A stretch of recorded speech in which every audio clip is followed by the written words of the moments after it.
भगवान कृष्ण की मृत्यु के बाद कलयुग का प्रारंभ होता है। परीक्षित पहला राजा है कलयुग का। तो भगवान कृष्ण की मृत्यु के बाद कलयुग शुरू हुआ। तो भगवान कृष्ण या लगभग महाभारत युद्ध को 5000 साल हो गए, यानी कलयुग के 5000 साल तो निकल चुके हैं। कितनों को बचे? लगभग 4 लाख और लगभग आप मान लो के 4-5 हजार साल और बच रहा होगा कलयुग का, यानी टोटल 10,000 का हम माने कलयुग। यानी सबसे पहले है सतयुग, ठीक है। सतयुग के बाद है त्रेता युग। गुरुजी एक एग्जाम में आएगी, धार्मिक बातों को नॉलेज होना चाहिए। ये भी चीजें लगती है लेकिन थोड़ा सा ज्ञान दे दूं, ज्ञान मेरे पाटन लग रही है, अब वो ज्ञान में दूं कि नहीं, मैं ध्यान दे दूं। देखो, सतयुग, फिर त्रेता युग, और फिर आता है द्वापर युग, और फिर आता है कलयुग। पहला राजा बताया कलयुग का मैंने, परीक्षित। कलयुग की कहानी बता रहा हूं क्यों, कल के अवतार है। अब देखो, सतयुग जो है ना, सतयुग में पूर्णतः पूरा का पूरा सत था, 0% पाप था। सतयुग के अंदर 0% ही पाप था। और जब आया त्रेता युग, भगवान राम का समय आया, कहते हैं कि उस समय आदमी की लंबाई 32 फुट थी, और पाप जो है ना वो लगभग मान के चलो कि त्रेता युग में 25% पाप था। जैसे भगवान राम वाला समय आपने देखा होगा, रावण थोड़ा बहुत पापी था, ज्यादा नहीं, 25% था। फिर द्वापर युग आया, मनुष्य की लंबाई 21 फुट थी उस समय, और उस समय जो पाप था ना त्रेता युग द्वापर में 50% था।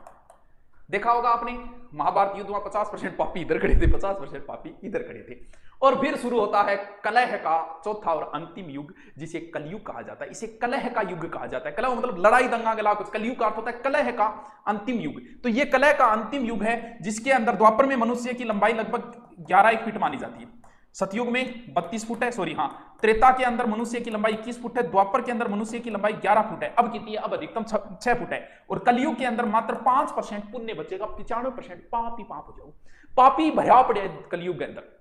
तो कलयुग की जो परिभाषा है, अभी कलयुग आया नहीं है, कलयुग आएगा तब तो कल की अवतार नहीं लेंगे। तो कलयुग जो है, कहते हैं भगवान कृष्ण ने भी कलयुग की परिभाषा बताई है। तो कलयुग के अंदर ऐसा कहा जाता है कि ऐसा राज्य दोनों, यानी राजा जो है वो दोनों शासन करेगा, 2-2, 3-3 जगह भी शासन करेगा। ज्ञानी होंगे, ज्ञान की चर्चा करेंगे, लेकिन उनका आचरण जो है वो राक्षसी प्रवृत्ति का होगा। कलयुग की परिभाषा बताई गई है। किसी का बेटा अगर साधु बनेगा तो लोग उसके दर्शन करने के लिए जाएंगे, लेकिन खुद का बेटा बनने की बात करेंगे तो रोआ कुको मचाओगा, बोल ना ना ना ना, वो अभी समय आया नहीं है। कहते हैं कि कलयुग जब आएगा, पूर्णतः कलयुग, तब धनाढ्य लोग जो है वो शादी विवाह है, मनोरंजन आदि कार्यक्रमों में भयंकर पैसा बर्बाद करेंगे, शादी विवाह मकान बनाना ऐसे कार्यों में। लेकिन पड़ोसी अगर भूखा सो रहा है तो उसको नहीं पूछेंगे। मौज मस्ती करेंगे लोग, मांस का सबसे ज्यादा भक्षण करेंगे, सुंदरता पे सबसे ज्यादा पैसे लुटाएंगे जब कलयुग का अंतिम पहर आ जाएगा। क्योंकि कल की अवतार भी तो तभी होगा जब कलयुग का अंतिम पहर आएगा। जैसे जैसे कलयुग बढ़ता जाएगा वैसे वैसे वेदों के विरोधी लोग पैदा होंगे, यानी वेद विरोधी लोग पैदा होंगे। शासन के ऊपर भी वही लोग बैठेंगे जो वेदों के विरोधी होंगे। कलयुग का जब पहर आएगा तब लोग वेदों की प्रमाणिकता मांगेंगे। आज भी बहुत सारे लोग मांगते हैं ना, वही बात है। तो जब एकदम कलयुग आ जाएगा तब लोग वेदों की प्रमाणिकता को मानेंगे। तुच्छ लोग जो है वो धर्म ग्रंथों की प्रमाणिकता मांगेंगे।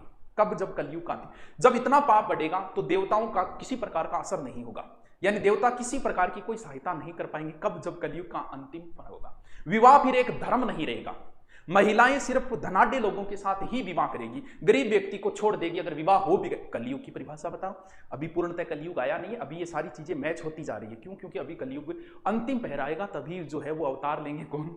कल की अवतार लेंगे। यानी स्त्रियां धनहीन पति के साथ नहीं रहेगी जब कलयुग का अंतिम पहर आएगा। लोग बिना स्नान करे भोजन करेंगे। अब भी बहुत सा ऐसा शेर है, शेर आंखों मुंह धोए, बिना मुंह धोए चा पिएगा, बिना मुंह धोए खानो खागा। अब भी बहुत सा है, लेकिन कलयुग का अंतिम पहर आएगा तब बता रहे, तब की स्थिति। अतिथि का किसी प्रकार का सत्कार नहीं होगा जब कलयुग का अंतिम पहर आएगा। राजा रक्षा नहीं करेगा और अनेक प्रकार के कर लगा के जनता का राजा शोषण करेगा जब कलयुग का अंतिम पहर आएगा। मानव की उम्र मात्र 20 वर्ष रह जाएगी। पहले आपको पता है, आज से 20 साल पहले मानव की उम्र 100 साल थी। देखो चलता चलता 20 साल, 20 साल में गुरुजी के प्रोसेस, 20 साल ही प्रोसेस आता है। 10 साल में टाबर हो जाएगा, 8-9-10 साल पर टाबर हो जाओ, 16 साल बूढ़ा हो जाओ।